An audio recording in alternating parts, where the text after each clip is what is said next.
नमस्कार दोस्तों, welcome to my YouTube channel TRV question queues में आपका हार्दिक स्वागत है। तो दोस्तों, आज मैं आपको BLI 013 की जितनी भी यूनिट हैं उनको आज मैं आपको पूरा करवाऊंगा।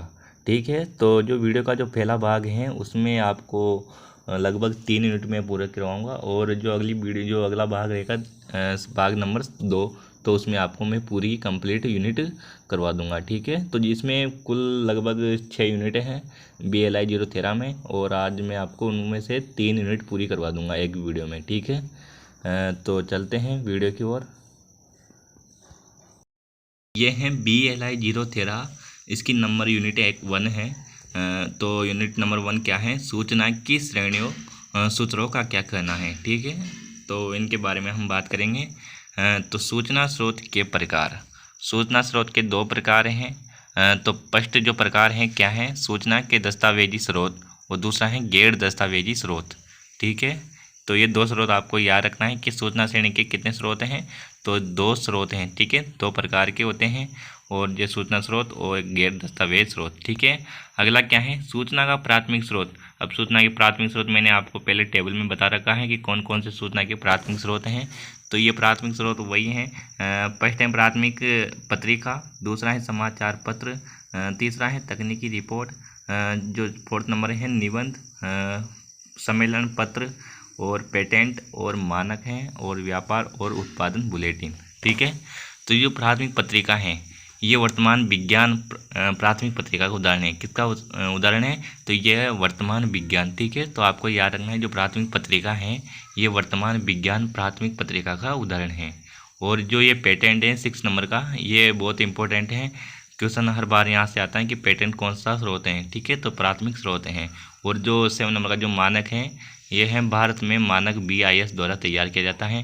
किसके द्वारा? BIS। तो मानक किसके द्वारा तैयार किया जाता है? BIS के द्वारा। तो BIS की फुल फॉर्म क्या है? Bureau of Indian standard. ठीक है, तो आपको याद रखना है कि BIS का द्वारा मतलब BIS का फुल फॉर्म क्या है? Bureau of Indian standard. ठीक है, आगे क्या है? समसामयिक विज्ञान, जो समसामयिक विज्ञान का एक प्राथमिक पत्रिका है, इसे 1932 में शुरू हुई थी। कब शुरू हुई थी? ये 1932 में। ठीक है, तो आपको याद रखना है जो प्राथमिक जो मतलब जो सामसामयिक विज्ञान क्या है, एक प्राथमिक पत्रिका है, ये कब शुरू हुई? 1932 ईस्वी में। ठीक है, तो आपको इसे कंप्लीट याद रखना है। अगला क्या है? अगला है कि भारत में पेटेंट के बारे में जानकारी। ठीक है, तो मैंने हर बार आपको पहले ही बताया था ये भारत में पेटेंट के बारे में जानकारी किस में देते हैं? भारत के राजपत्र में। भाग 3 होते हैं और खंड 2 होते हैं। ठीक है, तो आपको याद रखना है कि पेटेंट के बारे में जानकारी भारत के राजपत्र में देते हैं, और इसमें भाग 3 होते हैं और खंड 2 में प्रकाशित हैं। ठीक है, तो अगला क्या है? जो मानक मूलक। ठीक है, मानक मूलक 2 प्रकार के होते हैं। फर्स्ट है मौलिक मानक, दूसरा है तकनीकी मानक। ठीक है, तो आपको याद रखना है कि जो मानक मूलक 2 प्रकार के होते हैं। फर्स्ट है मौलिक मानक, और सेकंड नंबर का जो क्या है? तकनीकी मानक। ठीक है, तो मौलिक मानक क्या है? ये माप के लिए होता है, जिसमें द्रव्यमान, समय, तापमान, ऊर्जा और बल इनको मापा जाता है। ठीक है, और जो तकनीकी मानक हैं ये क्या है? एक उत्पादन प्रक्रिया है। क्या है? उत्पादन प्रक्रिया की जो सामग्री होती हैं वह है। ठीक है, तो आपको इसे कंप्लीट याद रखना है। अगला क्या है? द्वितीय स्रोत। जो मैंने प्राथमिक स्रोत बता रखे हैं, और द्वितीय स्रोत ये हैं। द्वितीय स्रोत में जो मेन फैक्टर हैं क्या है? सूचांक, सर्वेक्षण और संदर्भ पुस्तकें और व्यापार प्रकाश। जो कि सूचांक में क्या क्या आता है? इंडेक्स आता है, पुस्तक की सूची आती हैं, अनुक्रमणिका आती हैं, सार संक्षेप आता है, वर्तमान जागरूकता आती है। ठीक है, तो आपको याद रखना है कि ये जितने भी ये जो हैं इंडेक्स, पुस्तक सूचियाँ, अनुक्रमणिका, सार संक्षेप सभी द्वितीय से नहीं द्वितीय स्रोत में आते हैं। किस में आते हैं? सेकंड सोर्सेज में आते हैं। ठीक है, तो सर्वेक्षण में कौन कौन से आते हैं? मोनोग्राफ, समीक्षा ग्रंथ, पाठ्य पुस्तक। तो आपको ये इन सभी को याद रखना है। जो संदर्भ पुस्तकें होते हैं उनमें कौन कौन से सेकंड स्रोत आते हैं?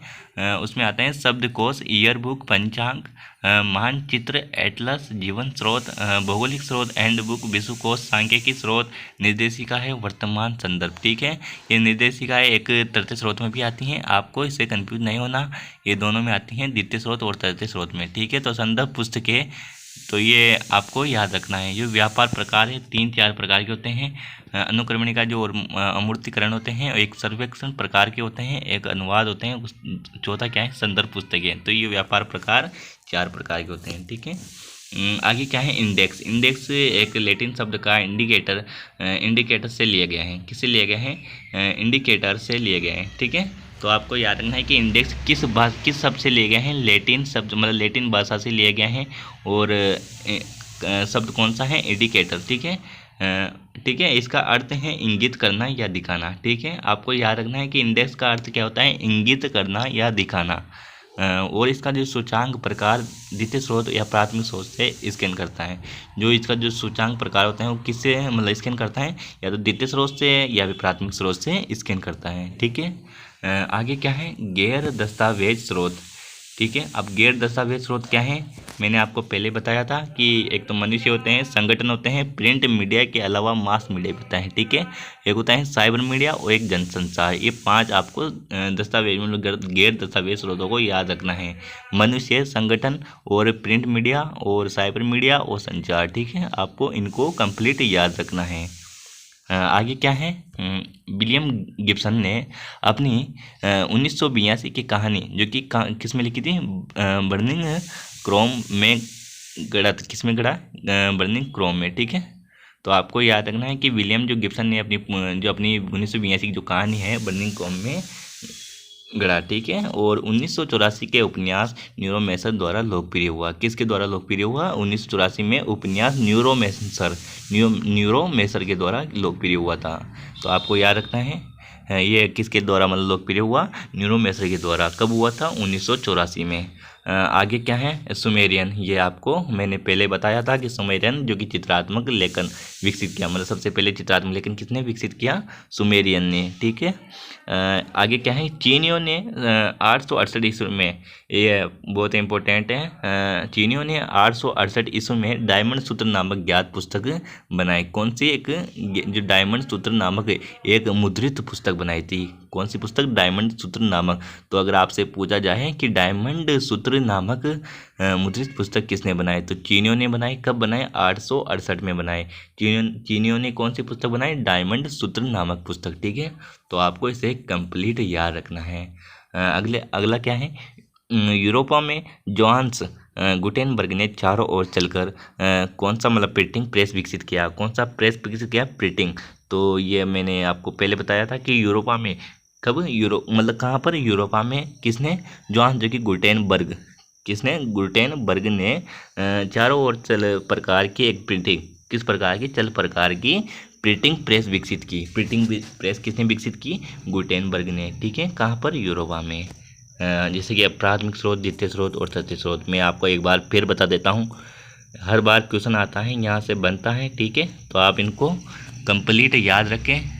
प्राथमिक स्रोत एक समाचार पत्र होते हैं, पेटेंट होते हैं, सम्मेलन पत्र होते हैं, मानक होते हैं और व्यापार और उत्पादन बुलेटिन होते हैं, तकनीकी रिपोर्ट होते हैं, शोध प्रबंध होते हैं और प्राथमिक पत्रिका होती हैं और पांडुलिपि होती हैं।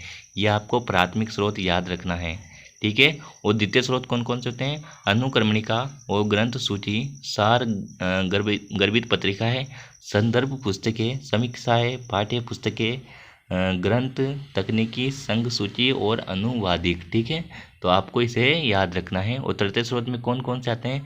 ग्रंथ सूचियों की ग्रंथ सूची, अगला है एक स्रोत आते हैं और सारकरण सेवा की सूची आती है, निर्देशिका आती हैं, वार्षिकी आती हैं और शोध की सूचियाँ, व्यापार मार्गदर्शक, ये सब किस में आते हैं? तृतीय स्रोत में।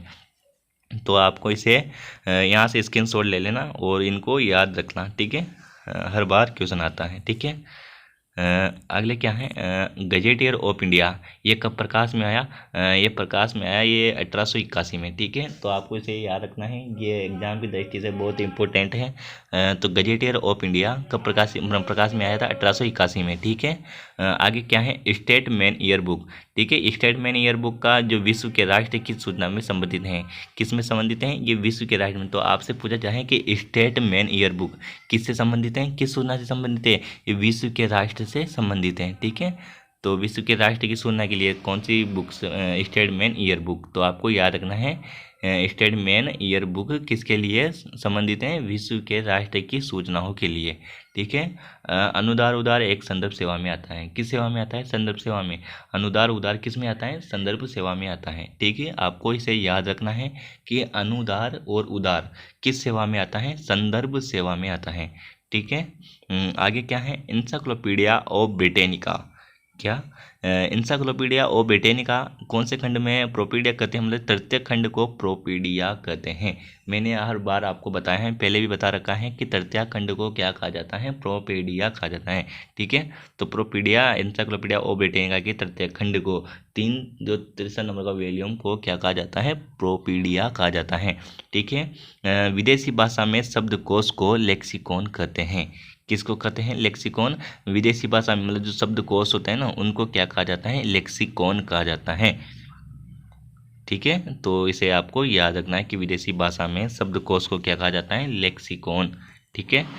गजट प्राचीन अभिलेख प्रकार की सूचना प्रदान करता है। जो मतलब जो गजट क्या है? एक प्राचीन अभिलेख, मतलब जो प्राचीन अभिलेख प्रकार का जो मतलब पुराने रिकॉर्ड, मतलब जो गजट होता है क्या है? मतलब जो पुराने रिकॉर्ड मतलब प्राचीन अभिलेख, उनका मतलब जो उन प्रकार की सूचनाओं को प्रदान करता है। ठीक है। अगला क्या है? आपका यूनिट नंबर 2 चलेगा। ठीक है। यूनिट 2 क्या कहता है? कि जानकारी के प्रकार और सूत्रों का कहना। ठीक है, तो आप यूनिट जो 2 है इसकी जानकारी के प्रकार सूत्रों का कहना, तो इसमें क्या क्या कहते हैं? क्या क्या मतलब क्या क्या फैक्ट हैं? तो आज मैं आपको इसके भी फैक्ट बता देता हूँ। लोकप्रिय पत्रिकाओं के उदाहरण।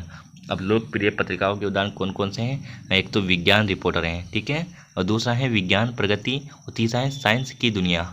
ठीक है, तो ये 3 क्या है? लोकप्रिय पत्रिका हैं, और इनको कौन प्रकाशित करता है? निष्केर। ठीक है, SCSIR या फिर निष्केर के द्वारा ये विज्ञान की जितने भी मतलब जो विज्ञान की जितने भी पत्रिकाएं होती हैं उनको निष्केर के द्वारा प्रकाशित किया जाता है। किसके द्वारा? निष्केर या CSIR के द्वारा। ठीक है, ये एक लोकप्रिय पत्रिका है। ठीक है, और आगे क्या है? इंडेक्स मेडिक्स एक मासिक अनुक्रमण पत्रिका है। कौन सी है? मासिक। जो इंडेक्स मेडिक्स क्या है? एक मासिक अनुक्रमणिक पत्रिका है। ये नेशनल लाइब्रेरी ऑफ मेडिसिन द्वारा प्रकाशित होते हैं। किसके द्वारा? National library medicine. ठीक है, नेशनल लाइब्रेरी ऑफ मेडिसिन के द्वारा प्रकाशित होती हैं। ठीक है। जो द्वितीय पत्रिका है ये क्या है? एक अमूर्त पत्रिका है, जो इस सार के साथ, किसके साथ? सार के साथ अमृत पत्रिका है। द्वितीय पत्रिका है, जो द्वितीय पत्रिका होती हैं वो सार के साथ क्या है? अमूर्त पत्रिका है। क्या है? अमूर्त पत्रिका है। और बिना सार के साथ कौन सी है? अनुक्रमणीय पत्रिका। ठीक है, तो आपको इसे याद रखना है कि सार के साथ तो ये कौन सी पत्रिका है? अमूर्त, और जो बिना सार के साथ अनुक्रमणिक पत्रिका है। ठीक है। आगे क्या है? कि डिक्शनरी जो कि मध्यकालीन लैटिन शब्द का डिक्शनेरियम से बना है, और जिसका अर्थ है शब्दों या वाक्यांशों का संग्रह। ठीक है, तो डिक्शनरी किससे बना है? लैटिन शब्द के डिक्शनेरियम से। ठीक है, डिक्शनेरियम से बना है, जिसका अर्थ होता है शब्दों या वाक्यांशों का संग्रह। ठीक है, जो लैटिन शब्द के डिक्टियो से आया है, और जिसका अर्थ है शब्द। क्या है? शब्द। ठीक है, तो आपको याद रखना है कि लैटिन शब्द से आया है। लैटिन शब्द कौन सा है? डिक्टियो से आया है, और जिसका अर्थ है शब्द। आगे क्या है? शब्दकोश का मुद्रित संस्करण 3 खंडों में आया।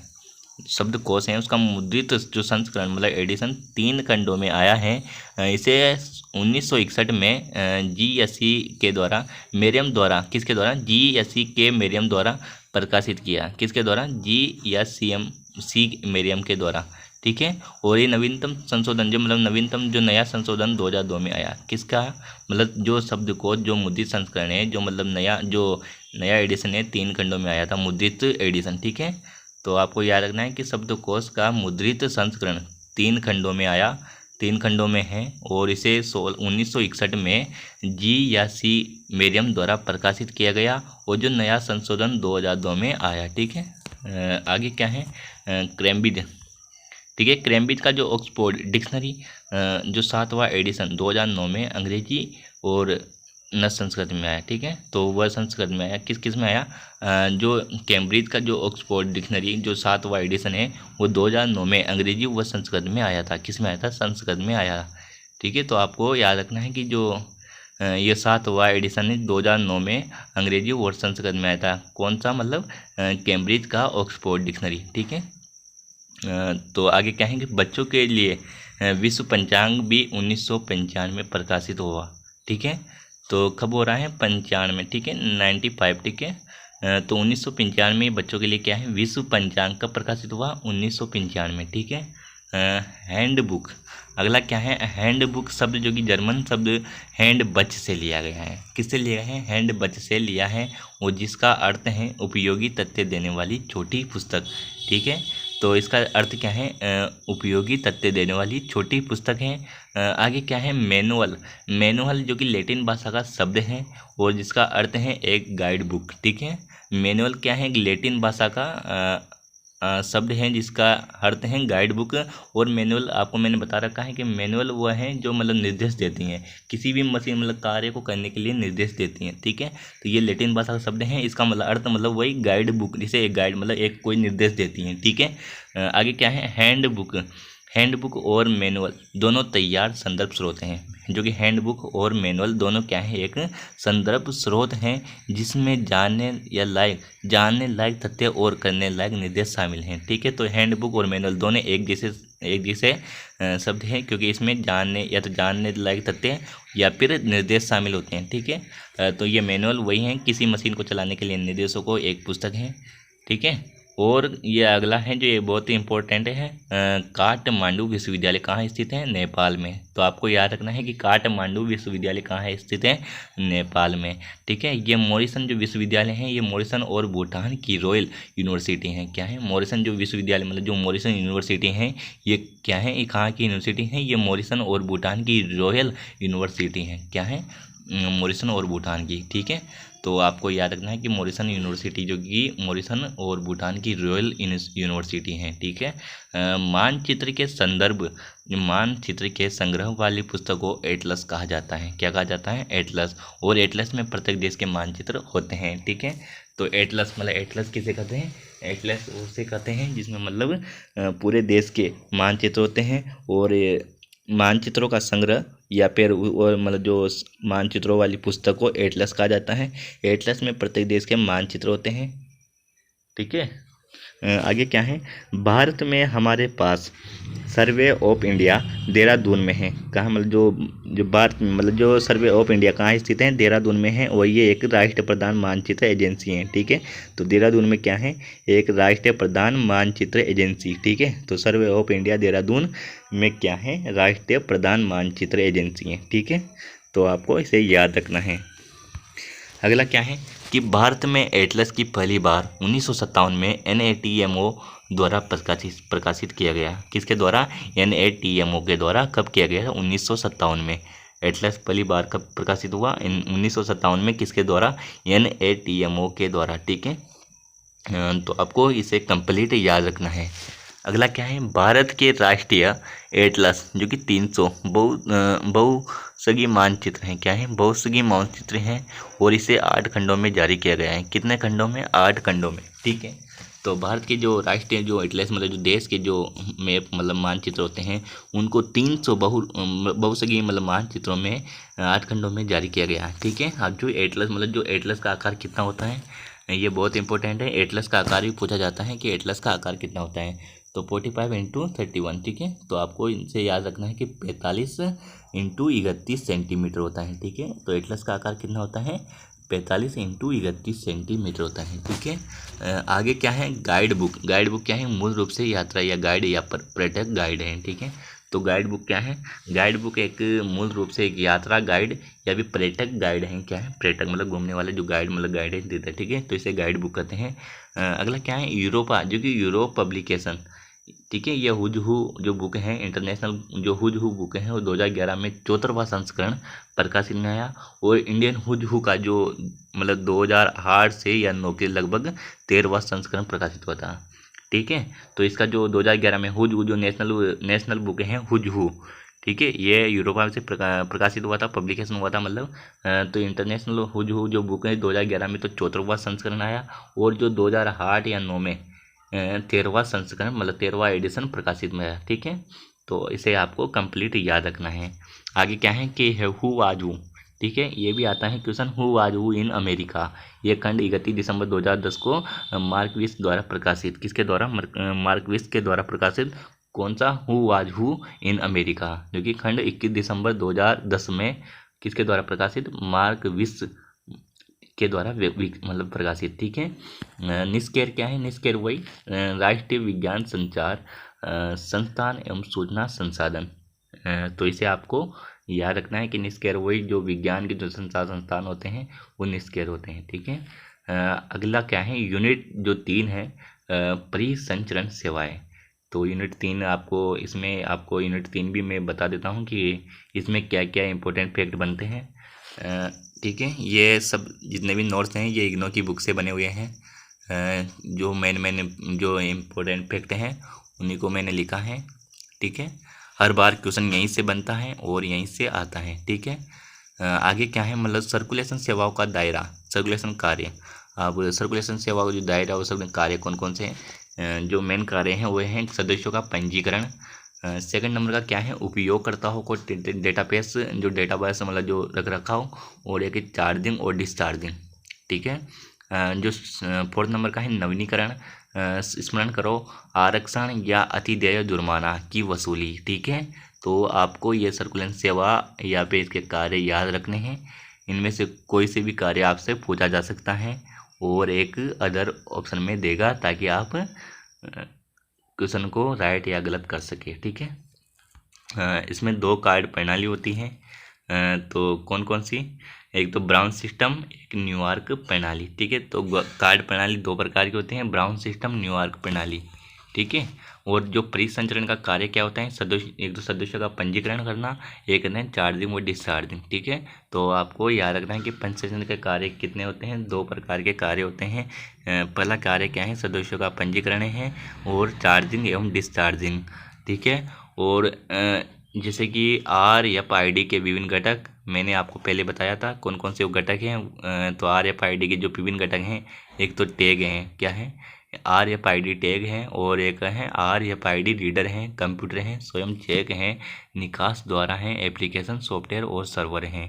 ठीक है। तो आपको इन घटकों को याद रखना है। आगे क्या है? RFID जो का कार्य होता है पुस्तकालय में सेंसर लगा होता है ताकि कोई भी पुस्तक चोरी ना हो सके। ठीक है। कोई भी मतलब कोई सी भी बुक चोरी ना हो सके, इसलिए RFID का मतलब सेंसर लगा रहता है किसी भी हर एक लाइब्रेरी में। ठीक है। ताकि पुस्तकें गुम ना हो सके। ठीक है। तो धन्यवाद। आई होप तो आपको मुझे उम्मीद है कि आपको ये वीडियो समझ में आई होगी। अगली 3 यूनिट और हैं, लगभग इसकी 6 यूनिट हैं, उनको भी मैं अगली वीडियो में आपको बता दूंगा। और इसमें आपको ये VLI 013 का पूरा कंप्लीट है। यहाँ से क्वेश्चन बाहर नहीं आएगा और इसके अलावा आपको ज़्यादा पढ़ने की ज़रूरत है नहीं। अगर आपकी इच्छा है तो इग्नो की बुक पढ़े। ठीक है।